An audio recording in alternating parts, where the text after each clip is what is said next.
And Nancy Cordes is in Phoenix, Arizona. And again, Nancy, we just heard Hillary Clinton make that case to voters there in Arizona. How confident, though, is the campaign that Arizona turns blue? They acknowledge that it's a stretch, Josh. I mean, she has always been close to Trump in the polling that's been done in the past few weeks, but not ever ahead. And they just don't have the operation here in Arizona to get out the vote that they do in battleground states, because they weren't anticipating that it would be this close. So, you know, they're trying to capitalize on these tight polls, but it's not clear that she'll be able to get over the finish line. But beyond that, they're happy to come here to Arizona to make the case, even if they don't win here, because it sends a message, they believe, to Latino voters in particular, in a couple other important battleground states, Nevada and Florida, that she is courting them, that she cares about their vote. You know, Hispanics make up 30% of the population here in Arizona. It's similar in Nevada. It's a growing population in Florida as well.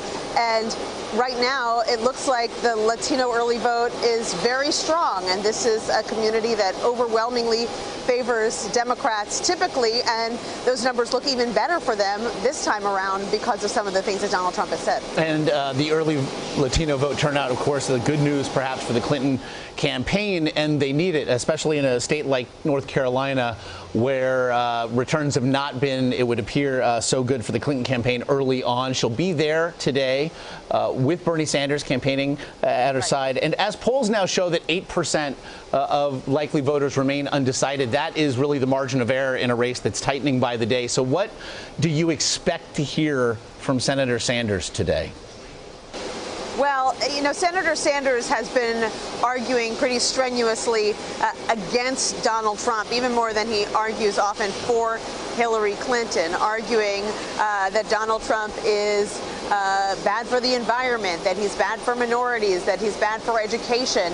And you're starting to hear an increasingly dark vision from Hillary Clinton as well when it comes to Donald Trump. In the past couple of days, she has devoted a large part of her speeches to essentially walking voters through what a Donald Trump presidency would look like in her eyes. She's saying, imagine that it is January 20th and Donald Trump is being sworn in front of the Capitol. Imagine that he's there in the Oval Office having communications with foreign leaders. Imagine how he would treat minorities. And it's almost as if rather than trying to motivate voters to go to the polls out of a devotion to the Democratic Party or a devotion to her, they're trying to scare Democrats essentially into getting out and voting.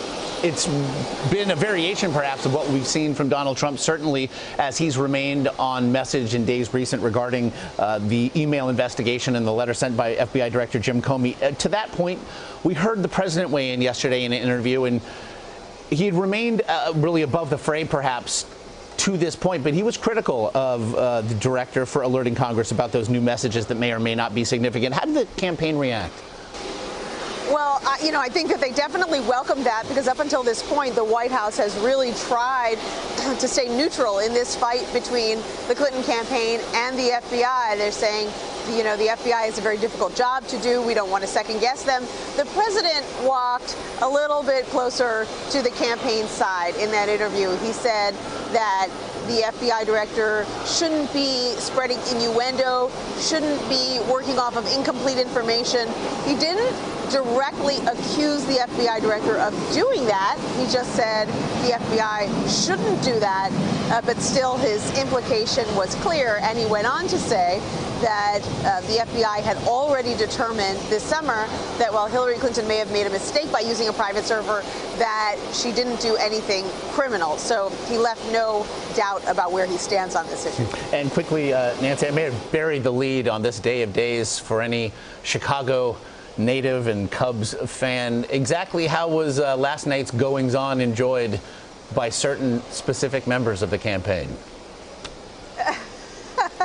Well, Hillary Clinton is from the Chicago area, so she is a Cubs fan. And actually, we had this long wait after her event here in Phoenix, sitting on the bus, waiting to head to the hotel where we were all staying for the night, because the motorcade was essentially frozen in place. She was watching the game. She had an aide of hers pull it up on an iPad that was hooked up to a sling box, so they were able to catch the last couple innings of the game.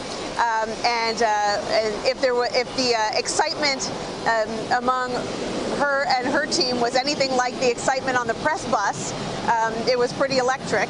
And so eventually we did get rolling, but I expect we'll see some very bleary-eyed members of the campaign and the press corps this morning. It was interesting on social media last night. A lot of people at first were tweeting like, "Oh, this is so nice to have this blessed relief, this pause from the tension of the election." And yeah. by 1 a.m. it was, I can't. This is just like the election. I can't handle it. All right, hey Nancy Cordes, as always, we do appreciate it. Travel safely. We'll see you later today.